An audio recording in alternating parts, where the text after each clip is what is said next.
আচ্ছা শুনো, সেহরির সময় তাড়াহুড়া করে উঠে লাস্ট মোমেন্টে সেহরি করার পর, কিংবা এখনও সময় আছে আর একটু পরে খাবো, এটা চিন্তা করে তোমাদের কি পানি কম খাওয়া হয় কখনো?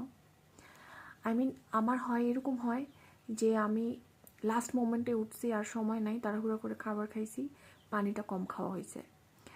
অথবা এরকম হয়েছে যে সময় আছে, ভাবছি পরে পানি খাবো, কিন্তু আজান দিয়ে দিছে, সময় শেষ, পানি খেতে পারি নাই। আজান দেওয়ার পর মনে হয় ইস আরেকটু যদি সময় পেতাম, পানি কম খাওয়া হয়েছে, আর একটু পানি খেতে পারলে শান্তি লাগতো, মনে হয় যে এখনই গলা শুকিয়ে গেছে। এইটা আমার হয়। আবার সেহরির সময়, সরি ইফতারের সময় এত পানি খাই, পানি খাওয়ার চোটে আর অন্য কিছু খাইতে পারি না আমি, মানে শরবত, তারপরে এমনিতে নর্মাল পানি, এত পানি খাই যে পানি খাওয়ার চোটে আমি আর অন্য খাবার খাইতে পারি না, ইফতারিতে যেসব আইটেম থাকে খাইতে পারি না। তখন আবার মনে হয় যে পানি খেয়ে আমি লোড হয়ে গেছি, জাস্ট পেটটা বালিশের মতন হয়ে গেছে, ফুলে গেছে, আর কোনো কিছু খাওয়ার জায়গা নাই, বেশি পানি খেয়ে ফেলছি।